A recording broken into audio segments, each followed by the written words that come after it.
আজকে আমরা ধারাবাহিকতাকে উপেক্ষা করে রমজান যেহেতু আবার শেষের দিকে, কাজেই রমজানের কিছু গুরুত্বপূর্ণ দু একটি কথা সহ লাইলাতুল কদর ও ইতিকাফ আরও কিছু জরুরি কথা নিয়ে আজকের এক গুরুত্বপূর্ণ সংক্ষিপ্ত তথ্যবহল বিবরণের চেষ্টা করব ইনশাআল্লাহুল আজিজ। সামনের জুমায় আমরা আলোচনা পেশ করব ইনশাআল্লাহ। তা হবে সাদাকাতুল ফিতর, তা হবে ঈদুল ফিতর। সাদাকাতুল ফিতর কি হবে, কি পরিমাণ হবে, ঈদুল ফিতর কেমন হবে, সালাত কেমন হবে, কিভাবে আসতে হবে, যেতে হবে, কি দোয়া পড়তে হবে, এ ব্যাপারে আমরা সামনের জুমায় এক গুরুত্বপূর্ণ বিস্তারিত বিবরণের চেষ্টা করব ইনশাআল্লাহুল আজিজ। সম্মানিত মসজিদের মুসাল্লি, দিনী ভাই বোন, আমরা হয়তোবা রমজানকে যথাযথভাবে জানতে না পারার কারণে, বুঝতে না পারার কারণে মূল্যায়ন করতে পারি না। মানুষ মানুষকে সম্মান করে তখন যখন মানুষকে চিনতে পারে। যখন মানুষকে চিনতে পারে মানুষ যে ইনি আমাদের উচ্চ শিক্ষিত একজন ব্যক্তি, তাকে সম্মান করতে হবে, মূল্যায়ন করতে হবে, তখন তার জন্য মূল্যায়ন করা প্রয়োজন মনে করে কোথায় বসতে দিতে হবে, কোথায় থাকতে দিতে হবে, এইটা মানুষ প্রয়োজন মনে করে। কেন? ও জেনেছে যে লোকটা এই মানের। তো আমরা যদি রমজানকে বুঝতে পারতাম যে রমজান আসলে আমাদের জন্য কি, তাহলে আমরা রমজানকে যথাযথভাবে মূল্যায়ন করতে পারতাম। তা আমরা দেখি রমজান আমাদের কাছে আসে আর যায়। আমরা রমজান মাসে এক মাস সিয়াম পালন করতে হবে, তা করে থাকি, এইটুকু আমাদের কাজ। যদিও আগের তুলনায় বর্তমান পরিস্থিতিতে মানুষ রমজানকে মূল্যায়ন করতে পারে না, আগে বেশি করতে পারত। কেন? আগে এত কাজ, প্রয়োজন, ঝামেলা ছিল না, আর এত খাওয়ার প্রস্তুতি ছিল না। খাওয়ার প্রস্তুতি যত হবে, পোশাক পাতির প্রস্তুতি যত হবে, তত হাট বাজার ক্রয় বিক্রয় প্রয়োজন তত বেশি হবে। প্রয়োজন যত বেশি হবে, রমজানকে মূল্যায়ন করা তত কম হবে। মানুষ যখন সামাজিক নিজ প্রয়োজনে ব্যস্ত থাকবে, তখন রমজানকে যথাযথভাবে মূল্যায়ন করতে পারবে না। রাসূল সাল্লাল্লাহু আলাইহি সাল্লামের একাধিক হাদিস থেকে বোঝা যায় যে দিন 12টার পরে আকাশের দরজা খুলে দেওয়া হয়, কিছু সময় খোলা থাকে। ওই সময়ে রাসূল সাল্লাল্লাহু আলাইহি সাল্লাম 2 রাকাত 4 রাকাত সালাত আদায় করে নিতেন, আর বলতেন যে এখন যা বলবে সেটাই কবুল হয়ে যাবে। কেন? দরজা খুলে দেওয়া হয়েছে। রাত 12টার পরেও আকাশের দরজা খুলে দেওয়া হয়, তখন মানুষ যা বলে সেইটা গ্রহণ হয়ে যায়। রাসূল সাল্লাল্লাহু আলাইহি ওয়াসাল্লাম বলেছেন, আজান দেওয়া হলে আকাশের দরজা খুলে দেওয়া হয়, মানুষ যা বলে সেইটা আল্লাহ তাআলা মেনে নেন। দরজা খুলে দেওয়া হয়েছে মূলত এই জন্য। তবে এই সময়গুলিতে একটা সময় পরিমাণ দরজা খোলা থাকে। কিন্তু রমজান এক অবাক, আশ্চর্য, ভিন্ন ধরনের মাস, যে পুরো রমজান আকাশের দরজা খোলা থাকে 24 ঘন্টা। ওই যে আপনার শাবান শেষ হয়ে রমজানের রাত ঢুকেছে, রাত আগেই ঢুকে, যার কারণে আমরা তারাবি আগেই পড়ি, অথচ এখনো সিয়াম রোজা চালুই হয়নি, তার আগেই আমরা তারাবি পড়ছি। মানে রাত থেকেই শুরু হয় রমজান। আবার যেদিন শাওয়াল মাসের রাত ঢুকে যাবে, সেদিন দরজাগুলি বন্ধ হয়ে যাবে। এই পুরো মাস 24 ঘন্টা দরজা খোলা আছে। কে মূল্যায়ন করবে, কে করতে পারে, কে বুঝে? বক্তব্য গতানুগতিক, আমরাও গতানুগতিক, আমাদেরও প্রয়োজন আছে, সামাজিক প্রয়োজন, ছেলে মেয়ে। ব্যবসা বাণিজ্য, 11 মাসে ব্যবসা যা হয়েছে এই মাসে তার সমান বা তার চেয়ে বেশি হতে হবে। যদি তাই হতে হয় তাহলে ব্যস্ততা বেশি হবে,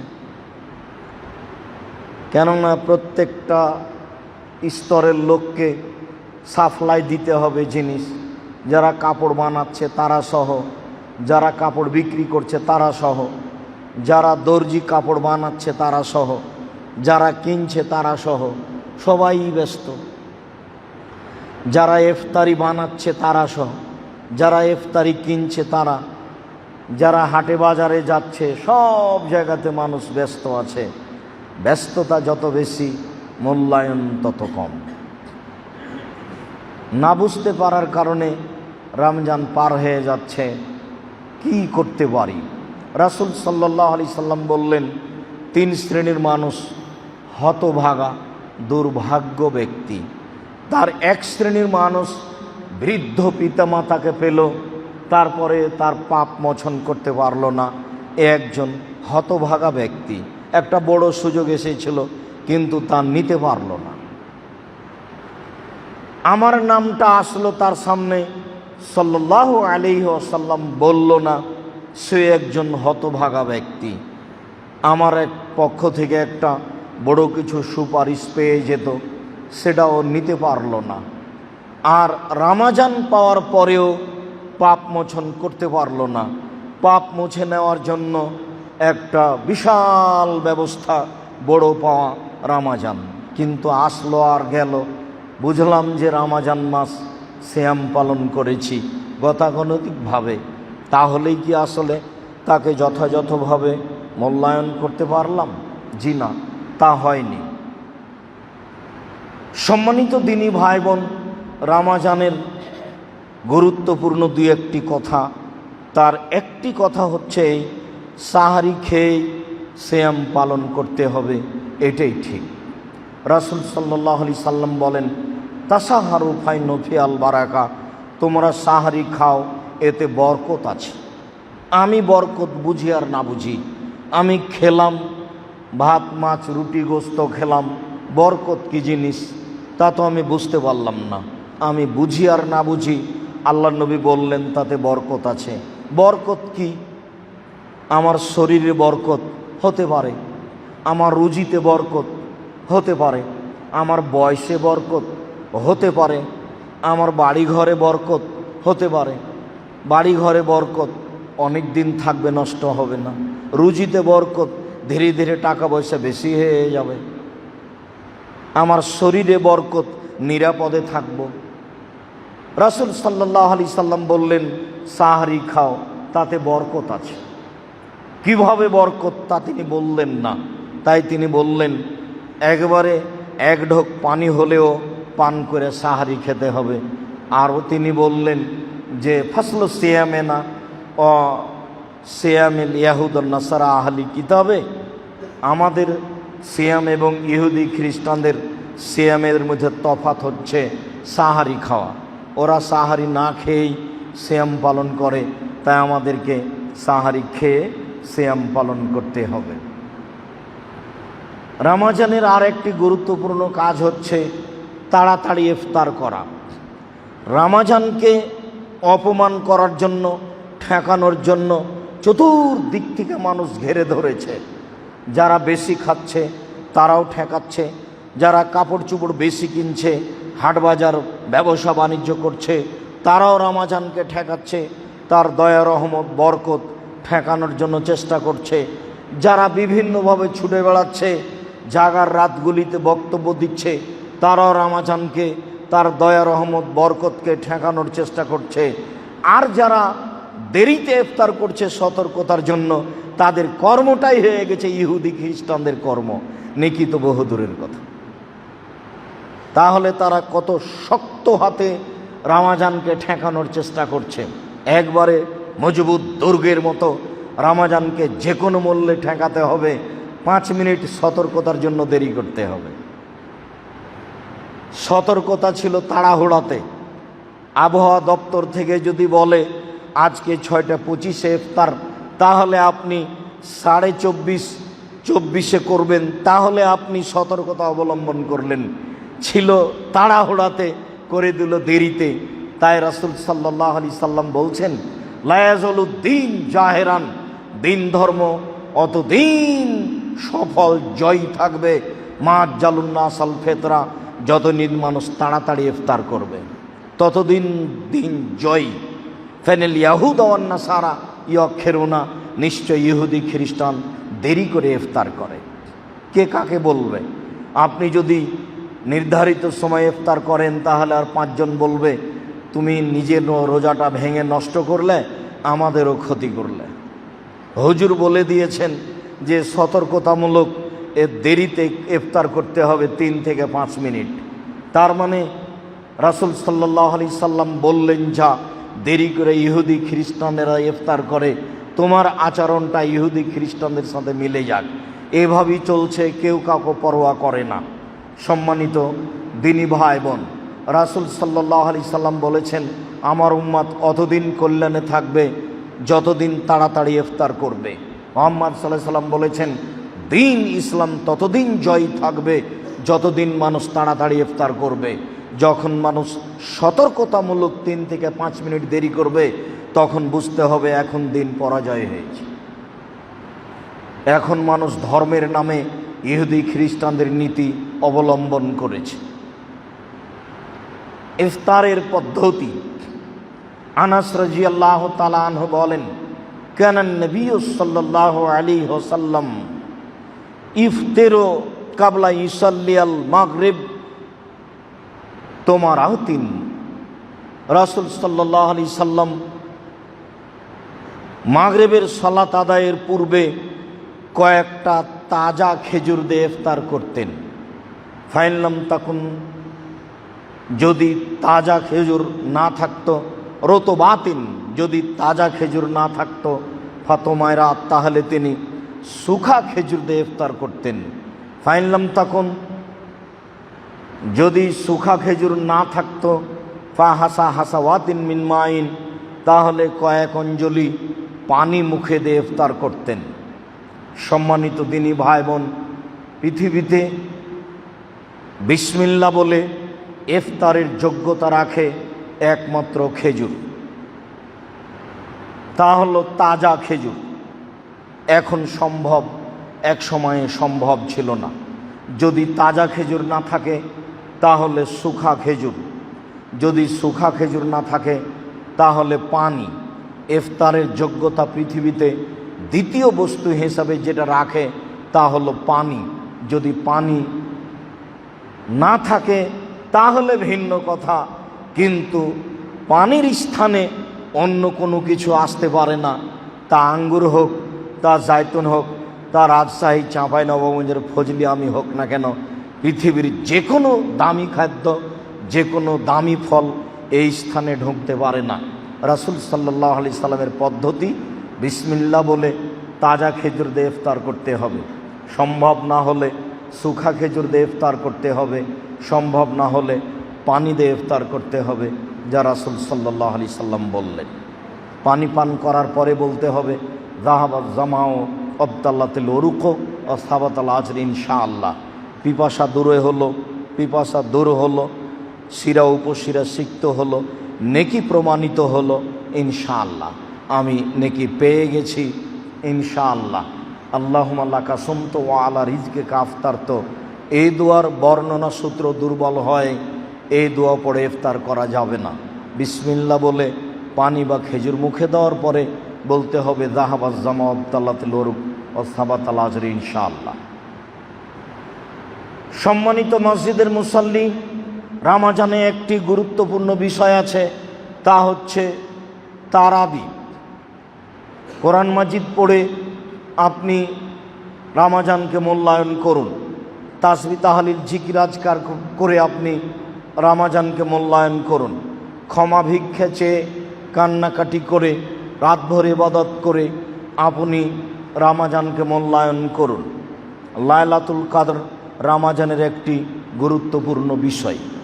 আল্লাহ তাআলা বলেন, ইন্না আনজালনাহু ফি লাইলাতিল কদর, নিশ্চয় আমি কোরআন মাজিদকে লাইলাতুল কদরে অবতীর্ণ করেছি। শাহরু রামাদানাল্লাযী উনজিলা ফীহিল কোরআন, রমজান এমন একটি মাস যেই মাসে কোরআন মাজিদ অবতীর্ণ করা হয়েছে। রমজান মাসে কোরআন মাজিদ অবতীর্ণ করা হয়েছে, আর লাইলাতুল কাদরে কোরআন মাজিদকে অবতীর্ণ করা হয়েছে। ওমা আদরাকা মা লাইলাতুল কাদর, মুহাম্মদ সাল্লাল্লাহু আলাইহি সাল্লাম আপনি কি বলতে পারেন লাইলাতুল কাদর কি? আপনার কি জানা আছে লাইলাতুল কাদর কি জিনিস? আল্লাহ তাআলা বলছেন, আমি বলি লাইলাতুল কাদর খায়রুম মিন আলফি শাহর। লাইলাতুল কাদর হচ্ছে 1000 মাসের চেয়ে উত্তম। 1000 মাসে মানুষ যে পরিমাণ ইবাদত করতে পারে, লাইলাতুল কাদরে মানুষ সেই পরিমাণ ইবাদত করতে পারে। 1000 মাসকে মানুষ ইবাদত করতে গিয়ে যেভাবে মূল্যায়ন করবে, পুরো 1000 মাস সমান লাইলাতুল কাদরকে মানুষ সেইভাবে মূল্যায়ন করার চেষ্টা করবে।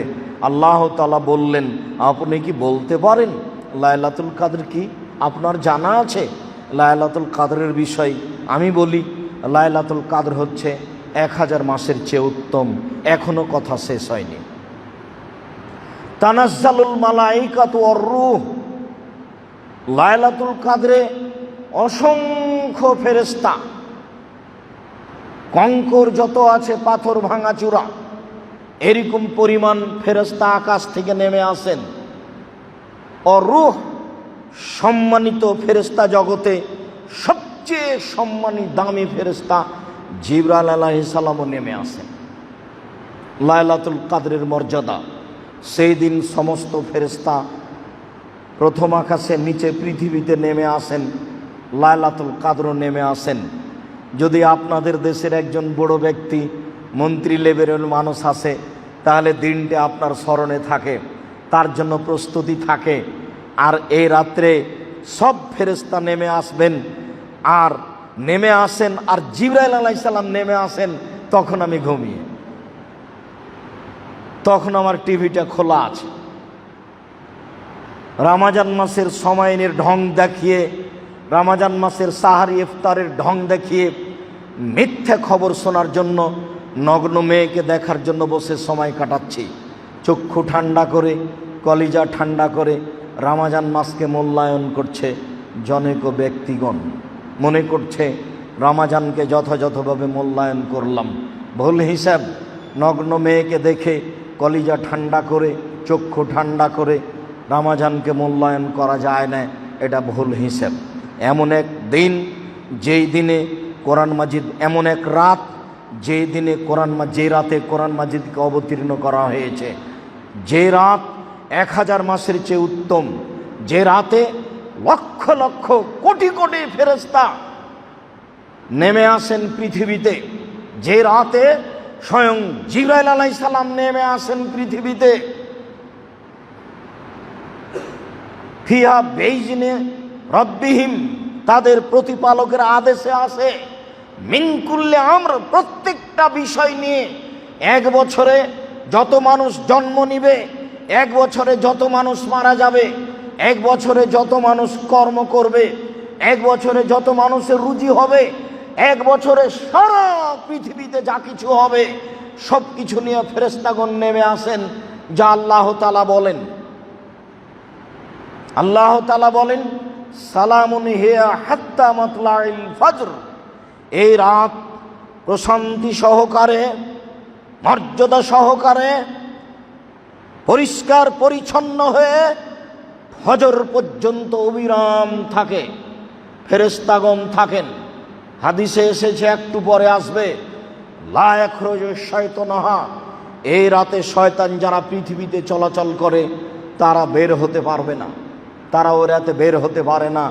এই রাত হলো জিবরাইল আলাইহিস সালামের রাত, এ রাত হলো ফেরেশতাগণের নেমে আসার রাত, এ রাত হলো কোরআন মাজিদ অবতীর্ণ করার রাত, এ রাত হলো 1000 মাসের চেয়ে উত্তম ইবাদত করার রাত।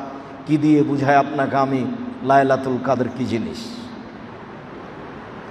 আল্লাহ তাআলা বলেন, ইন্না আনজালনাহু ফি লাইলাতিন মুবারাকা, নিশ্চয় আমি কোরআন মাজিদকে মঙ্গলময় বরকতময় রাতে অবতীর্ণ করেছি।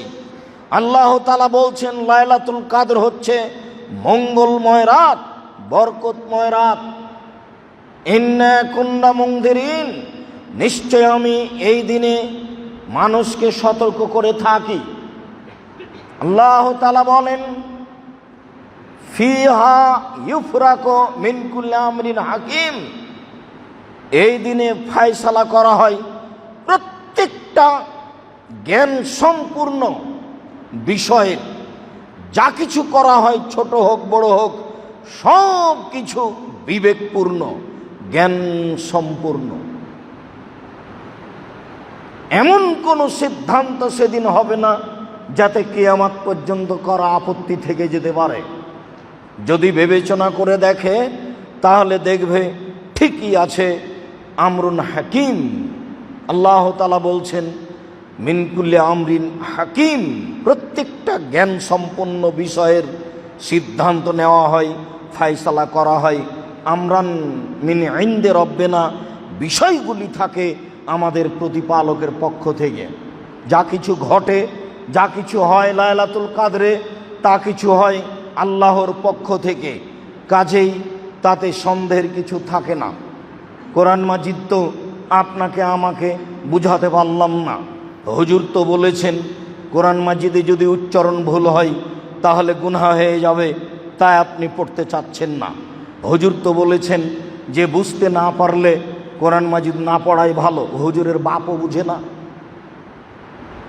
হুজুর তো বহু দূরের কথা। যারা বড় বড় মুফাসসির পৃথিবীতে, তারাও বলেছেন আমি যেটুকু বুঝেছি সেটুকু বললাম, আমি বুঝেছি কোরআনে কথা নয়। অতএব তার সিদ্ধান্ত ভুল। বরং রাসূল সাল্লাল্লাহু আলাইহি সাল্লাম বলছেন, আল মাহিরু বিল কোরআনে মা সাফারাতিল কিরামিল বারারা, যারা কোরআনের উপর দক্ষ, কিছু বুঝে, ভালো পড়তে পারে, তারা দামি দামি ফেরেশতাদের সাথে থাকবে, তারা খুব সম্মানী মানুষ। আর যারা কোরআন মাজিদ ভালো করে পড়তে পারে না, ইয়াতাতাউ ফিহে, কোন রকম করে ছেঁচড়া মেচড়া করে টেনে হেঁচড়ে পড়ে, রাসূল সাল্লাল্লাহু আলাইহি সাল্লাম বলছে লাহু আজরান, তার জন্য ডবল নেকি আছে। ও তো হাফেজ সাহেব শুধু পড়তে পারে, ও তো তার অর্থ জানে না। ও তো গাধা বুখারীকে বহন করার মতো। যার জন্য চিরদিন আমি বলে আসছি যে শুধু হিফজখানা প্রতিষ্ঠানের নামে খুলিয়েন না, হিফজখানার সাথে সাথে কোরআন হাদিস শিক্ষারও ব্যবস্থা থাকতে হবে। নইলে হাফেজের নাম দিয়ে মানুষ মূর্খ হয়ে যাবে। কি করে তার মাথায় জাগলো যে সুন্দর করে পড়তে পারেনি তাই সে পাপী? রাসূল সাল্লাল্লাহু আলাইহি সাল্লাম বলছেন, যে ব্যক্তি টানা হেঁচড়া করে, ছেঁচড়া মেচড়া করে, কোনো রকম করে পড়তে পারে, তার জন্য ডবল নেকি। যে কোনো মূল্যে আপনাকে কোরআন মাজিদ পড়তে শিখতে হবে। মহান আল্লাহ বলেন, হাযা যিকরুন মুবারাকুন, নিশ্চয় এটা মঙ্গলময় জিকির। জিকির হিসেবে পৃথিবীতে যত কিছু আছে, সুবহানাল্লাহ হোক, আলহামদুলিল্লাহ হোক, লা ইলাহা ইল্লাল্লাহ হোক, আল্লাহু আকবার হোক, সুবহানাল্লাহি ওয়া বিহামদিহি সুবহানাল্লাহিল আযীম হোক, পৃথিবীতে যত জিকির আছে তার চেয়ে উপরের জিকির, সম্মানিত জিকির, মঙ্গলময় জিকির হচ্ছে কোরআন। এ কথা আল্লাহ নিজে বলছেন। ওয়া হাযা যিকরুন মুবারাক আনজালনাহু, আমি এটা অবতীর্ণ করেছি।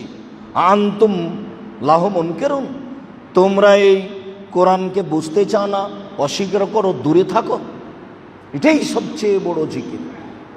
মহান আল্লাহ বলেন, ওয়া হাযা কিতাবুন আনজালনাহু মুবারাকুন, এই মঙ্গলময় কিতাব যেটা আমি মানুষের জন্য অবতীর্ণ করেছি, ফাত্তাবিউহু, পৃথিবীর মানুষ তোমরা এই কোরআন মাজিদ মেনে চলার চেষ্টা করো। পুরো রমজান পার হয়ে যাচ্ছে, বয়স আপনার 80 হলে কি হবে? একজন হাফেজকে রেখে, একজন আলেমকে রেখে কোনো রকম করে পড়া শেখানো উচিত ছিল। যার কারণে এদেশের মক্তব আবার পুনরায় চালু করতে হবে। যে মক্তবে আমরা ছেলে মেয়ে একসাথে কোরআন মাজিদ পড়া শিখতাম, দুয়া দুরুদ শিখতাম, সেই মক্তবকে দেশে কবর দেওয়ার চেষ্টা করা হচ্ছে। জামিয়া সালাফের পক্ষে থেকে একটি শাখা আছে, আদ-দাওয়া ইলাল্লাহ, আর দাওয়া ইলাল্লাহর একটি গুরুত্বপূর্ণ অংশ হচ্ছে এদেশে মক্তব চালু করা। আপাতত রমাজান মাসে আর দাওয়া ইলাল্লাহর সদস্যরা প্রায় 300টি মক্তব চালু রেখেছে। প্রায় 200টি মক্তব উত্তরবঙ্গে নিয়মিত চালু করেছে। সম্মানিত মসজিদের মুসল্লি, কোরআন মাজিদকে যথাযথভাবে মূল্যায়ন করার জন্য অনুরোধ জানাচ্ছি। তা পড়ে যে কোনো মূল্যে, তা সম্ভবপর বুঝে যে কোনো মূল্যে 24 ঘন্টায় একবার না একবার আপনাকে কোরআন মাজিদ পড়তেই হবে, নইলে কোরআন মাজিদ আপনার বিপক্ষে দাঁড়াবে বিচারের মাঠে। আল কোরআন হুজ্জাতুন লাকা ওয়া আলাইকা, কোরআন আপনার পক্ষেও হতে পারে, কোরআন আপনার বিপক্ষেও হতে পারে। তখন কি হবে? আবার রাসূল সাল্লাল্লাহু আলাইহি সাল্লাম বলছেন কোরআন মাজিদ আপনার জন্য সুপারিশ করবে। আবার রাসূল সাল্লাল্লাহু আলাইহি সাল্লাম বলছেন সূরা মুলক যে রাতে পড়বে তার কবরের শাস্তি হবে না। 4 ধরনের মানুষের কবরের শাস্তি হবে না। 1, যারা রাতে সূরা মুলক পড়ে তাদের কবরের শাস্তি হবে না। 2, যারা পেটের ব্যথায় মারা যায় তাদের কবরের শাস্তি হবে না। 3, যারা শহীদ হয়ে মারা যায় তাদের কবরের শাস্তি হবে না। 4, যারা জুমার দিনে মারা যায় তাদের কবরের শাস্তি হবে না। 4টার 3টা কঠিন, একটা সহজ, তা হচ্ছে সূরা মুলক পড়া। যে কোনো মূল্যে শিখতে হবে। রাসূল সাল্লাল্লাহু আলাইহি সাল্লাম বলছেন বিচারের মাঠে সূরা মুলক এমন লাগবে আপনার পক্ষে আল্লাহর সাথে, যতক্ষণ পর্যন্ত আপনার ক্ষমা না হবে ততক্ষণ পর্যন্ত সূরা মুলক সরে যাবে না। আর সূরার বাকারা আর আলে ইমরান তো একেবারে তর্ক বিতর্ক হইচই লাগিয়ে দিবে। যতবার আল্লাহ বলবেন না ততবার সূরা বাকারা আর আলে ইমরান বলবেন না, আগে তার জান্নাত ঘোষণা হতে হবে, তারপরে কোনো কথা। তুমুল তর্ক আল্লাহর সাথে সূরা বাকারা আর সূরা আলে ইমরানের। সূরা বাকারা পড়া বরকত, পড়তে না পারা অলসতার কাজ, পড়া না পড়া ক্ষতি। যদি সূরা বাকারা পড়ে বরকত হবে, যদি না পড়ে তাহলে ক্ষতি হবে। অলসই সূরা বাকারা পড়তে পারে না, এত বড় সূরা পড়ব কি করে? যে অলসতা খুব খারাপ জিনিস। অলস ব্যক্তির রুজি হয় না, অলস ব্যক্তি ভালো পড়াশোনা করতে পারে না, অলস ব্যক্তির সংসার ভালোভাবে চলে না। অলসতা কিছু নইলে কেন রাসূল সাল্লাল্লাহু আলাইহি সাল্লাম বলবেন আল্লাহ তুমি আমাকে অলসতা থেকে বাঁচাও? অলসতা কি জিনিস? অলসতা কি ফজলিয়াম? অলসতা কি কোন খাওয়ার জিনিস? অলসতা কি সুদ ঘুষ? অলসতা কি জেনা? অলসতা কি? অলসতা কি মানুষকে হত্যা করা? অলসতা কি যে রাসূল সাল্লাল্লাহু আলাইহি সাল্লাম দিন রাত বলবেন যে আল্লাহ তুমি আমাকে অলসতা থেকে বাঁচাও? অলস ব্যক্তি সূরা বাকারা পড়তে পারে না, অলস ব্যক্তির রুজিতে বরকত হয় না, অলস ব্যক্তির জীবনে অশান্তি নেমে আসে, অলস ব্যক্তি ভালো করে পড়াশোনা করতে পারে না, অলস ব্যক্তি ভালো করে জমি চাষ করতে পারে না, অলস ব্যক্তি ভালো করে ব্যবসা করতে পারে না। উত্তম সহকারে নিজ কর্মকে শক্তভাবে চেপে ধরতে হবে, পারে যে সে অলস নয়। সম্মানিত দ্বীনি মুসল্লি ভাই বোন, খুব খেয়াল করে থাকবেন, অলস ব্যক্তি সূরা বাকারা পড়তে পারে না, যা রাসূল সাল্লাল্লাহু আলাইহি সাল্লাম বললেন আল্লাহ তুমি আমাদেরকে রমাজান লাইলাতুল কাদরকে যথাযথভাবে মূল্যায়ন করার তৌফিক দান করো, আল্লাহুম্মা আমিন।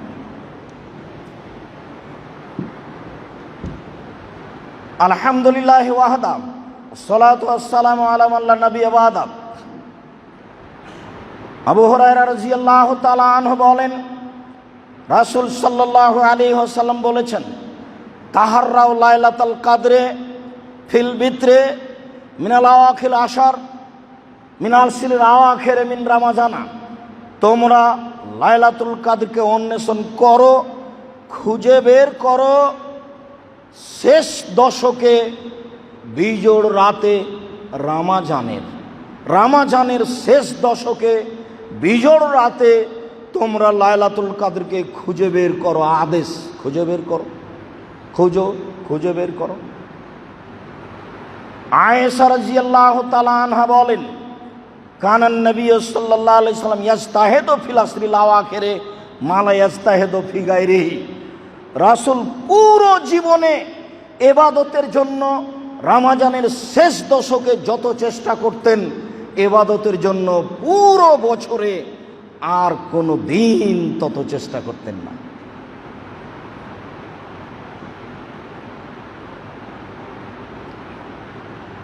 এবাদতের জন্য রমজানের শেষ চেষ্টা ছিল তার জীবন বাজি রেখে। আয়েশা রাদিয়াল্লাহু তাআলা আনহা বলেন, এজা দাখাল আশুরুল আওয়াখির, যখন রমজানের শেষ দশক চলে আসতো, সাদ্দা মিজারাহু, রাসূল সাল্লাল্লাহু আলাইহি ওয়াসাল্লাম লুঙ্গি বেঁধে নিতেন, লুঙ্গি গুটিয়ে নিতেন। আসলে তো লুঙ্গি গুটানো বুঝায় চাষি মানুষ জমি চাষ করতে নামে যখন যারা কাঠ ফাড়ে তখন লুঙ্গি গুটিয়ে নেয় তাকে বলে।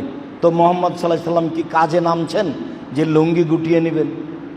তার মানে রমজানের শেষ দশককে তিনি যথাযথভাবে মূল্যায়ন করবেন, তাই তিনি প্রস্তুতি নিচ্ছেন জীবন বাজি রেখে। লুঙ্গি বেঁধে নিতেন, ওয়াহিয়া লাইলাহু, রাতে জেগে থাকতেন, ওয়াইকা জালাহু, পরিবারকে জাগাতেন। তাহলে একাই তিনি ইবাদতের চেষ্টা করতেন না, পরিবার সহ।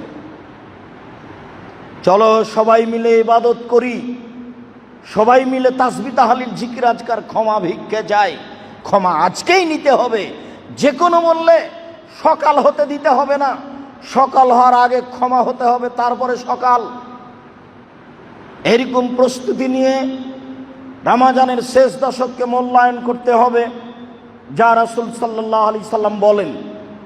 তাই আয়েশা রাদিয়াল্লাহু তাআলা আনহা বললেন, আল্লাহর নবী, আর আইতা ইন আলিমতু আইয়ু লাইলাতিন লাইলাতুল কদরে মা আকুলু ফিহা, আমি যদি বুঝতে পারি লাইলাতুল কদর কোনটা, তাহলে আমি কি করব, কি বলবো, আপনি একটু বলেন তো। তখন আল্লাহ রাসূল বলছেন, কুলি, তুমি বলো, আল্লাহুম্মা ইন্নাকা আফুবুন, হে আল্লাহ তুমি ক্ষমাশীল, তুহিব্বুল আফওয়া, তুমি ক্ষমাকে ভালোবাসো, ফাফু আন্নি, আমাকে ক্ষমা করো। শেষের বাক্যটার আগে দুইটা বাক্য বলা হয়েছে, তাতে তার প্রশংসা করা হয়েছে। হঠাৎ করে কোনো জিনিস বলা যায় না, আগে কিছু বলতে হয়। আলহামদুলিল্লাহি রাব্বিল আলামিন, তার আগে প্রশংসা, অনেক পরে ইহদিনাস সিরাতাল মুস্তাকিম, সোজা পথ দেখাও। আল্লাহ সরাসরি কথা ভালোবাসেন না। প্রথম বাক্যে তার প্রশংসা, আল্লাহুম্মা ইন্নাকা আফুবুন, হে আল্লাহ তুমি ক্ষমাশীল। তাতে তিনি খুশি হয়ে যাবেন, হ্যাঁ আমি তো গাফফার, আমি খুব বেশি ক্ষমা করি, গাফুর রহিম, বেহিসাব ক্ষমা করেন তিনি। যখন আপনি বলবেন আল্লাহুম্মা ইন্নাকা আফুবুন, হে আল্লাহ তুমি ক্ষমাশীল, তখন উনি খুশি হয়ে গেছেন। পরের বাক্য, তুহিব্বুল আফওয়া, তুমি তো ক্ষমাকে ভালোবাসো, হ্যাঁ আমি তো গাফফার, ক্ষমা তো ভালোবাসেনি তিনি, ক্ষমাকে ভালোবাসো। তাহলে যদি তুমি গাফফার হয়ে থাকো, ক্ষমা করা ভালোবাসো, তো ফাফু আন্নি, আমাকে ক্ষমা করে দাও। আগের তিনটা যদি ঠিক হয় তো শেষেরটাও ঠিক হবে।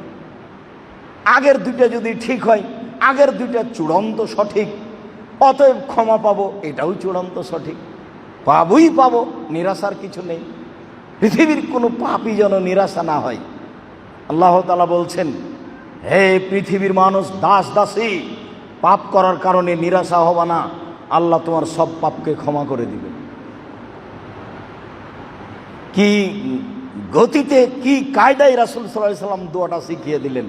সারা পৃথিবীর পুরুষ নারী বলবে, সিজদায় বলবে, দিনরাত বলবে, তাসবিহ তাহলিলের সাথে ফাঁকে ফাঁকে বলবে, লাইলাতুল কদরে বলবে।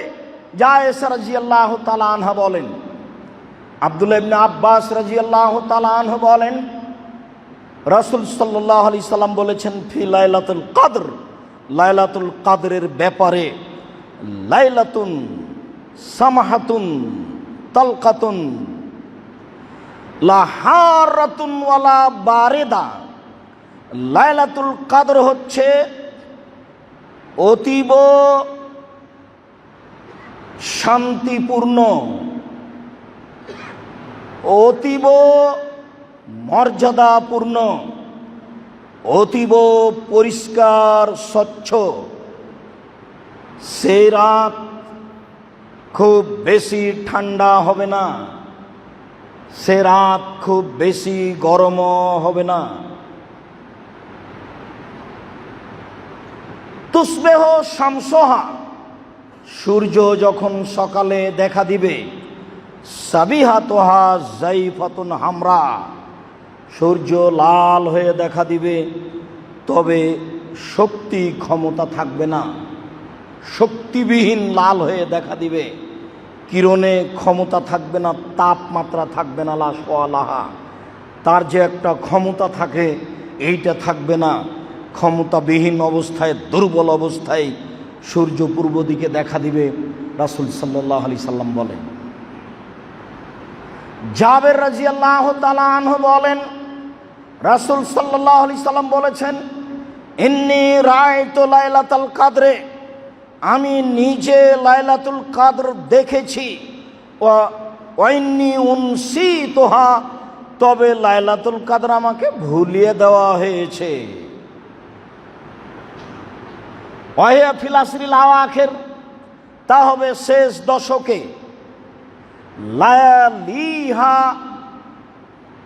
রাতগুলি হবে শেষ দশকের, দিনে নয়, তা হবে রাতে, শেষ দশকে। লাইলাতুন সামিহাতুন তলকাতুন বাজলা, তা হবে অতীব প্রশান্তিপূর্ণ, তা হবে অতীব মর্যাদাপূর্ণ, তা হবে অতীব পরিষ্কার, তা হবে অতীব স্বচ্ছ। এই কথা বলার পরে তিনি বলছেন, কান্না ফিহা কামারান, রাত দেখে মনে হবে চন্দ্র হাসছে। রাতের গতি নকল হচ্ছে লাইলাতুল কদরের। রাত দেখে মনে হবে চন্দ্র হাসছে। আল্লাহ ইয়াখরুজু শাইতানুহা, সেই রাতে শয়তান বের হতে পারবে না। অন্তত লাইলাতুল কদরে শয়তান বাঁধা আছে, এটা একটা গতি, সে রাতে শয়তান বের হতে পারবে না।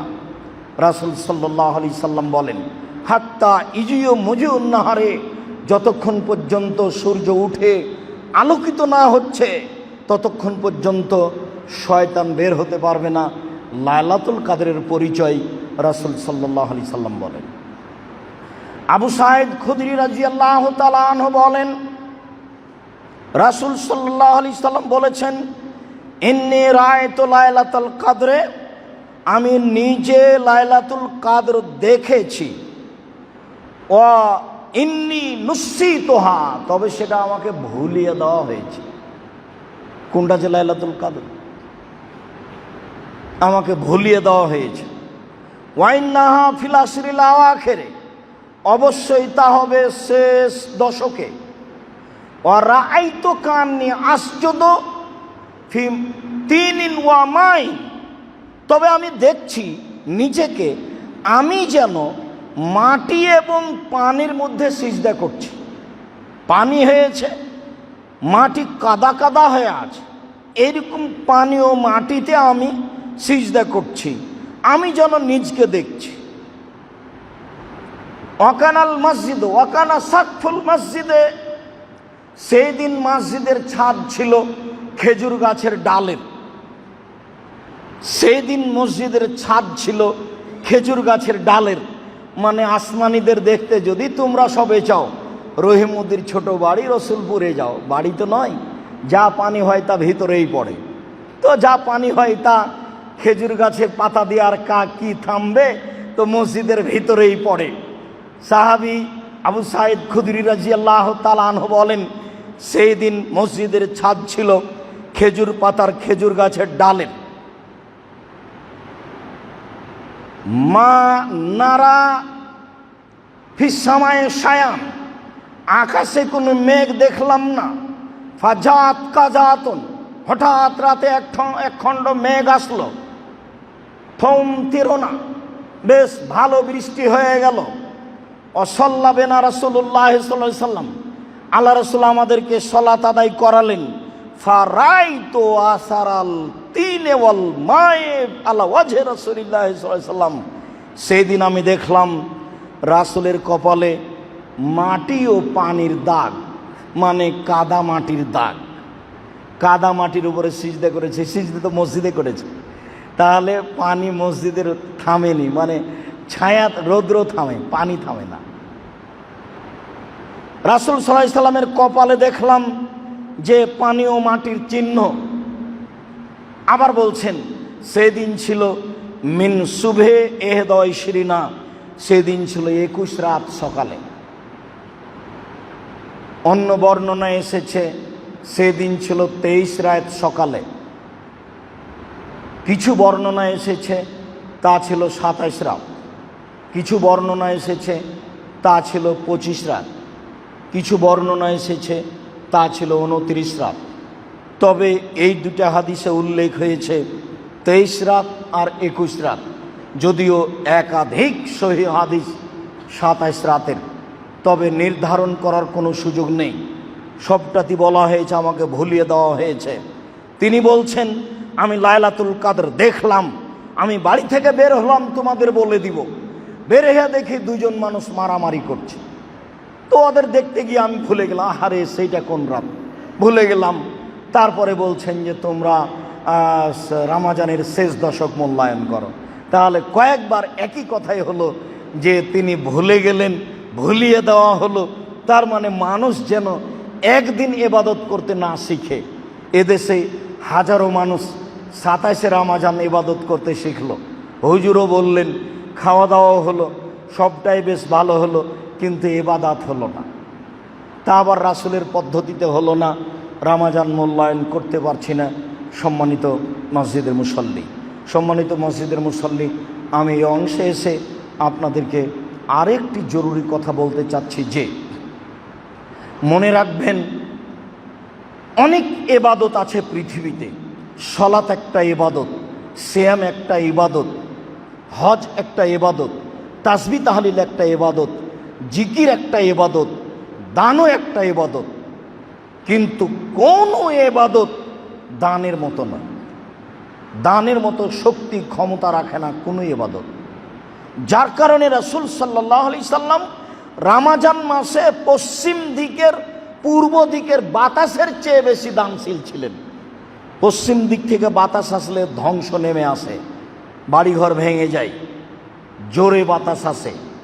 উত্তর দক্ষিণ থেকেও হতে পারে, তবে পূর্ব দিক থেকে বাতাস প্রবাহিত হলে পশু প্রাণী তরুতাজা হয়, ঘাসপালা তরুতাজা হয়।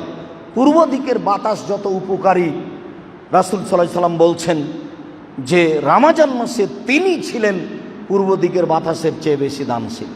বর্ণনাকারী আবু হুরায়রা রাদিয়াল্লাহু তাআলা আনহু বলেন, দানের ব্যাপারে রাসূল সাল্লাল্লাহু আলাইহি সাল্লাম কেন বললেন যে সবাকে দান করতে হবে? কেন? দানই একটা এমন একটা ইবাদত যা দিয়ে মানুষ সহজেই বিপদ থেকে বেঁচে যাবে। অন্য কোনো ইবাদত দিয়ে সহজে বিপদ থেকে বাঁচা যায় না। আর সব ইবাদতগুলি আপনার শুধু নিজের উপকার করে। সিয়াম পালন করবেন, আপনার উপকার। হজ করবেন, আপনার উপকার। কোরআন তেলাওয়াত করবেন, আপনার উপকার। আর যখন আপনি দান করবেন, তখন আপনার সহ আর একজনের। আপনি দান করলেন, আপনিও নেকি পেলেন, আপনার মায়ের কবরের শাস্তি বন্ধ হয়ে গেল। আপনি দান করলেন, আল্লাহর রাগটা মিটে গেল, দানের প্রতিক্রিয়া আল্লাহর উপরে গিয়ে পড়ল। আপনি দান করলেন, বিচারের মাঠে আপনার জন্য বিশেষ ছায়া হয়ে গেল। দানটাই সরাসরি ছায়া। আপনি দান করলেন, আপনার পাপ মিটে গেল। পানি যেমন, পানির কারণে যেমন আগুন নিভিয়ে যায়, রাসূল সাল্লাল্লাহু আলাইহি সাল্লাম বলছেন, ইন্না সাদকাতা তুতফিউল খাতিয়াতা কামা ইতফিউল মাউন নারা। নিশ্চয় দান মানুষের পাপকে মিটিয়ে দেয়, পানি যেমন আগুনকে নিভিয়ে দেয়। যদিও ভারত, বাংলাদেশ, পাকিস্তানে দানের কথাটাকে মানুষ দুর্বল দৃষ্টিতে বুঝে। কেন? এখন এদেশে স্কুল কলেজ যা দেখছেন, এগুলো সব এনজিও, এগুলো ইংরেজদের এনজিও। এক সময়ে শুধুমাত্র মাদ্রাসায় পড়ে মানুষ বিবাহ পড়াতে পারত, জুমার খুতবা দিতে পারত, অফিস আদালত চালাতে পারত। তা ছিল মোগলেরা। 750 বছর করেছে তারা এসেছিল ইরান থেকে। তারা ফার্সি ভাষায় দেশ চালাতো, একটা প্রতিষ্ঠানে সব কিছু শিখত। যখন রবার্ট ক্লাইভ আসলো, ইংরেজ আসলো, তখন এটাকে বন্ধ করে দিয়ে এই হাই স্কুল প্রাইমারিকে এনজিও হিসেবে ঢুকিয়ে দিল। তখন মানুষ দেখলো, আলেম ওলামা, ধর্মভীরু মানুষেরা, যে আমাদের দিন ধর্ম তো মিটে গেল। যেমন এখন মক্তব মিটে যাচ্ছে, মক্তব কিন্তু এখন আর তেমন নেই, আগে যেভাবে ছিল। দিন ধর্ম মিটে গেল, তখন তারা মক্তব চালু করলো, তখন তারা মাদ্রাসা চালু করলো। সরকারি টাকা দিয়ে স্কুল চলে, এনজিও চলে। তো এই টাকা কে দিবে? তখন এরা মানুষের কাছে আদায় করতে গেল।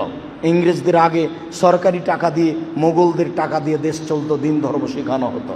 কিন্তু ইংরেজ যখন দখল করলো তখন মানুষ টাকা পয়সা চেয়ে প্রতিষ্ঠান চালাতে লাগলো, দিন ধর্ম শিখতে লাগলো।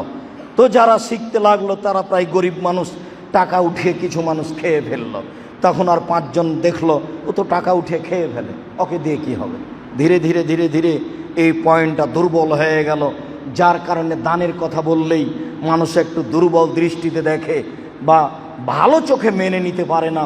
এই সামাজিকতার কারণে, এই primary school, high school, college, বিশ্ববিদ্যালয়, এই এনজিওর কারণে। এটা কিন্তু ইংরেজদের এনজিও।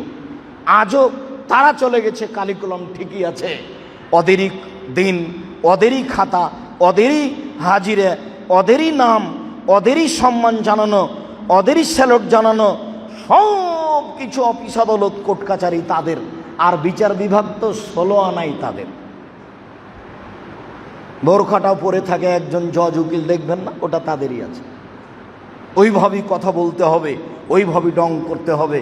চলে গেছে 75-80 বছর হলো, কিন্তু কৃষ্টি কালচার রেখে গেছে, ওইটা বাস্তবায়ন করছে। এরই ফাঁকে আমরা পিছনে পড়ে গেছি, যার জন্য দানটাকে যথাযথভাবে ভালোবাসতে পারি না। মানুষের এবাদতের জগতে সবচেয়ে প্রিয় এবাদত হতে হবে দান। ভালোবাসার খাতিরে বৈধ জায়গাতে দান করতে শিখতে হবে। আমি আপনাকে জামিয়া সালাফে খাস করে দান করতে বলিনি। রমজান মাসে দান করুন। এদেশে একটা সংগঠন আছে ধর্মের নামে, তারা দান উঠায়, এয়ানত নাম দিয়ে দান উঠানোটা ঠিকই আছে। মানুষ যা উপার্জন করে তার থেকে দান হতে হবে। মানুষ যে 20,000 টাকা মাসে বেতন পায় তার থেকে দান হতে হবে। মানুষ যে 1 লক্ষ টাকা মাসে ইনকাম করে তার থেকে দান হতে হবে। মানুষ যে 50 মণ ধান পেয়েছে তার থেকে দান হতে হবে। আল্লাহ বলছেন দান করো, আমি যেটা খেতে দিয়েছি সেখান থেকে। তোমারটা আমি দান করতে বলিনি, আমি যেটা খেতে দিয়েছি সেখান থেকে দান করো। এটা জাকাত নয়।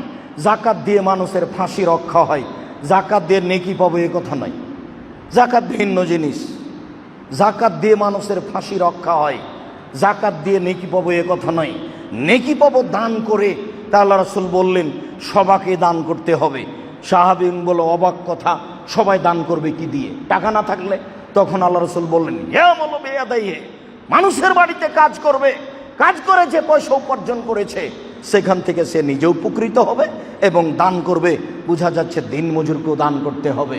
ইবাদতের জগতে সবচেয়ে শক্তিশালী, আপনাকে জান্নাতে নিয়ে যাওয়ার বড় মাধ্যম আপনার বাপ মা, পূর্বসূরি যারা চলে গেছে 100 বছর আগে, যার মাধ্যম দিয়ে আপনি পৃথিবীতে এসেছেন, ওদেরকে জান্নাতে দিয়ে দেওয়ার একটা বড় মাধ্যম হলো দান। অন্য কোনো মাধ্যম আপনি দিয়ে তাদের উপকার করতে পারবেন না তেমন, তবে মুখের কথা দান দিয়ে আপনি সবার উপকার করতে পারবেন।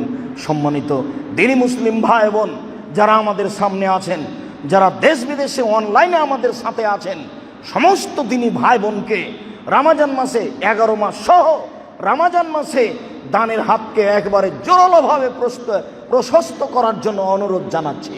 হন না কেন আপনি অসচ্ছল মানুষ, হন না কেন আপনি সচ্ছল মানুষ, যে কোনো মূল্যে যেটুকু উপার্জন করছেন তার থেকে দান করতে হবে। আল্লাহর আদেশ, নবীর আদেশ। আর এটা জান্নাত পর সবচেয়ে বড় মাধ্যম। চলে গেছে যারা, তাদেরকে জান্নাতে নিয়ে যাওয়ার সবচেয়ে বড় মাধ্যম, তাদের কবরের শাস্তি মাফ করে দেওয়ার সবচেয়ে বড় মাধ্যম দান। এইটা আমাদেরকে মনে রাখতে হবে। সম্মানিত দিনী ভাই বোন, অসহায় ফকির মিসকিনকে দেন। ফকির যে ভিক্ষা করে আর মিসকিন চাইতেও পারে না, সংসারে চলে না, তাকে দিতে হবে। এছাড়া এদেশের কওমি বেসরকারি মাদ্রাসা যেগুলোতে কোরআন হাদিস শিক্ষা দেওয়া হয় একমাত্র আল্লাহকে সন্তুষ্ট করার জন্য, সেখানে কোনো উদ্দেশ্য থাকে না। তবে শিরক বেদাত মুক্ত প্রতিষ্ঠানে দান করবেন। যেখানে শিরক বেদাত হয়, ওই হিফজখানার ছেলেরাকে নিয়ে গিয়ে কোরআন মাজিদ পড়িয়ে কবরে বক্সে দিয়েছে ওর বাপের, পড়লো ছেলেটা, বাপের কবরে বক্সানো যায়। এরকম জায়গাতে দান খায়রাত করা থেকে বিরত থাকাই ভালো হবে, কেননা তাতে পাপের সহযোগিতা করা হবে। থাকলো আপনাদের প্রাণের প্রতিষ্ঠান জামিয়া সালাফিয়া, আপনাদের অন্তরের প্রতিষ্ঠান। এদেশে একমাত্র জামিয়া সালাফিয়া এমন একটা প্রতিষ্ঠান যে নিঃস্বের ওপরে আছে, নিচে কোনো ভিত্তি নাই, এমনিতেই আছে। আল্লাহর সন্তুষ্টির ওপরেই চলে, যার জন্য দিনরাত আমি বলি, আল্লাহ আমাদের ভুলের কারণে, আমার ভুলের কারণে অসন্তুষ্ট হয়ে তুমি জামিয়া সালাফের ক্ষতি করো না, তুমি জামিয়া সালাফিকে কবুল করো। এখানে কোনো দলীয় নীতি চলে না, এখানে কোনো সাংগঠনিক নিয়ম চলে না, এখানে কোনো শিরক চলে না, এখানে কোনো বিদাত চলে না। একমাত্র আল্লাহকে সন্তুষ্ট করার জন্য দিন ধর্ম শিখিয়ে দেওয়া হয় ভিত্তিহীন অবস্থায়। এটা একটা প্রতিষ্ঠান এদেশে সবচেয়ে বড় এলাকা এরিয়া নিয়ে অবস্থান করে। জামিয়া সালাফে রূপগঞ্জ, নারায়ণগঞ্জ, ঢাকা প্রায় 50 বিঘা জমির উপর অবস্থান করে। জামিয়া সালাফে ডাঙ্গিপাড়া, পাবা, রাজশাহী প্রায় 25 বিঘা জমির উপরে অবস্থান করে। জামিয়া সালাফে তেঘরা, বিরল, দিনাজপুর প্রায় 18 বিঘা জমির উপরে অবস্থান করে। সম্মানিত দিনী ভাই বোন, এসব প্রতিষ্ঠানে প্রায় 4000 ছেলে মেয়ে পড়াশোনা করে, তাতে 305 জন এতিম রয়েছে, আরও অনেক অসহায় ছেলে মেয়ে রয়েছে যারা আপনাদের সহযোগিতায় শিক্ষা অর্জন করে। প্রায় 250 জন শিক্ষক কর্মচারী রয়েছেন যাদের প্রতি মাসে বেতন লাগে প্রায় 26 লক্ষ। কোটি কোটি টাকার জমি ক্রয় করা হবে বলে সিদ্ধান্ত নেওয়া হয়েছে, চলবে ইনশাআল্লাহ।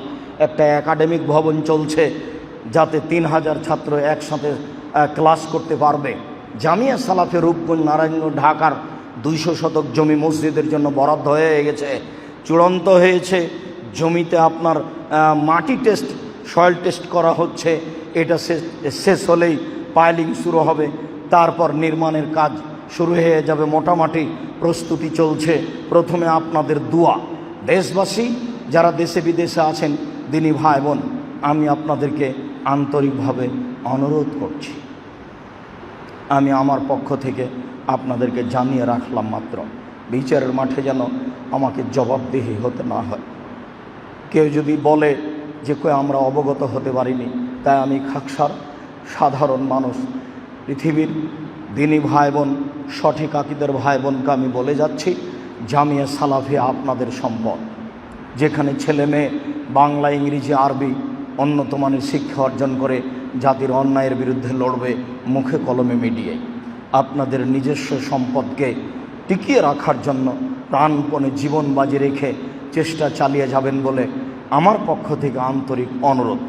নিজের জমি জায়গা, নিজের ফসল পানি, ছেলে মেয়েকে যেভাবে হেফাজত করার চেষ্টা করেন, জামিয়া সালাফিকে সেভাবে হেফাজত করার চেষ্টা করবেন বলে আমি আশাবাদী। এটা জাতির ওপরে, আপনাদের উপরে আমি চাপিয়ে রাখলাম, আমাকে যেন একাই বিচারের মাঠে জবাবদিহি না হতে হয়। আমি মানুষ হিসাবে ত্রুটি করছি তা আমার বিবেচনায় আসে না। কোনো জায়গাতে ধরা পড়লে আমি তা চেষ্টা করব সংশোধন হওয়ার। কেউ যদি আমাকে বলে, আমি আপনাকে বলে যাচ্ছি, আপনিও প্রস্তুতি নেন। প্রথমে আপনি আল্লাহকে বলেন, আল্লাহ তুমি জামিয়া সালাফে কবুল করো। তারপরে আপনি আসেন, আমি জামিয়া সালাফে সহযোগিতা করব যে কোনো মূল্যে, 10 টাকা দিয়ে, 10,000 টাকা দিয়ে, 10 লক্ষ টাকা দিয়ে। বিশাল বড় পরিধি, অনেক কাজ আছে সেখানে। যে কোনো মূল্যে আপনি সহযোগিতা করার চেষ্টা করেন, আল্লাহ সন্তুষ্ট হবেন ইনশাআল্লাহ।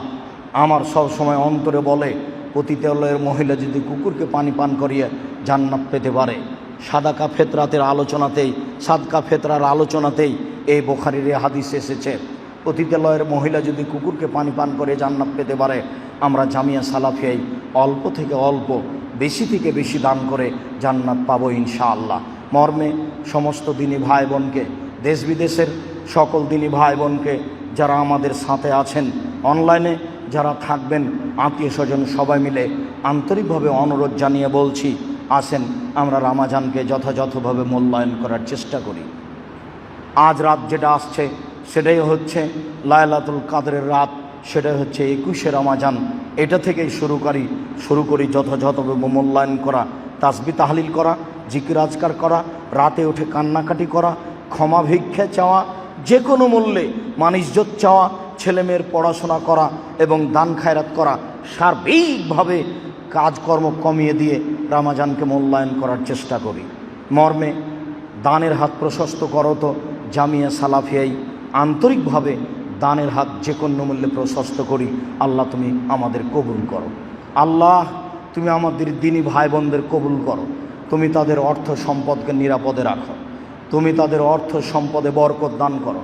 তুমি তাদের ব্যবসা বাণিজ্যকে নিরাপদে রাখো, তুমি তাদের ব্যবসা বাণিজ্যে বরকত দান করো, তুমি তাদের ছেলে মেয়েকে নিরাপদে রাখো, তুমি তাদেরকে তোমার রাসূলের পদ্ধতি অনুযায়ী চলার তৌফিক দান করো। আমার দিনী ভাই বোন যারা জামিয়া সালাফিকে ভালোবাসে, তাদের আত্মীয় স্বজন বাপ মা দাদা দাদি যারা চলে গেছে, তুমি তাদের কবরের শাস্তি মাফ করো, তুমি তাদের কবরকে প্রশস্ত করো, তুমি তাদের কবরকে আলোকিত করো। তোমার দরবারে এই জোরালো দাবি ও দাওয়া রেখে আজকের জুমার খুতবা এখানে শেষ করলাম। সাল্লাল্লাহু আলাইহি